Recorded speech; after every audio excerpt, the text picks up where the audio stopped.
ఆయన దృష్టిలో అది. కానీ ఇప్పుడు ఫస్ట్ ప్రయారిటీలో ఉద్యోగులు ఉన్నారు ఈయన దృష్టిలో. అది కంపారిజన్ ఉద్యోగుల్లో కనిపించింది స్పష్టంగా. అది సంతోషపడ్డారు. కానీ 1వ తారీఖు వచ్చిన జీతం 10వ తారీఖు వచ్చినా హ్యాపీగానే ఉంటది. కానీ అమ్మల్ని తిట్టించుకుని, అక్కల్ని తిట్టించుకుని, పెళ్ళాలని తిట్టించుకుని, బూతులు తిట్టించుకుంటే సంతోషమా? సంతోషపడతారా? అది ఇప్పుడు తేల్చుకోవాల్సిన పరిస్థితి వచ్చింది. చివరికి ఇదే పని ఇప్పుడు నిన్న పత్తిపాటి పుల్లారావు గారి భార్యకి సంబంధించిన ఫోటో ఉంది. ఆవిడ ఒకప్పుడు ఎట్లాంటి రచ్చ జరిగింది మంత్రిగా ఉన్నప్పుడు అన్నది చూసాం. మరి అట్లాంటి సందర్భానికి కూడా అదే జగన్ ప్రభుత్వంలో అట్లాగే ఎవరిదన్నా అయితే ఎంత ఉండేది, ఎన్ని రోజులు ఉండేది సినిమా?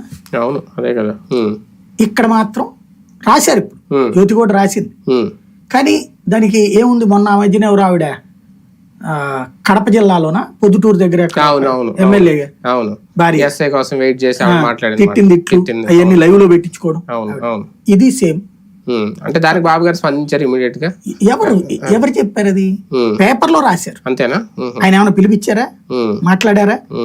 ఆయన ఏమైనా పోని చెప్పాడా బాబు గారు నన్ను మందలించారు, ఇంకోసారి చెయ్యనని ఏమైనా చెప్పాడు, పోని సమాధానం జరగనీయకుండా చూసుకుంటానని? ఏం లేదు కదా. అంటే ఎమ్మెల్యేకి వార్నింగ్ ఇచ్చారు. అదే అనేది పేపర్ లోనే రాసేస్తారు ఇవన్నీ.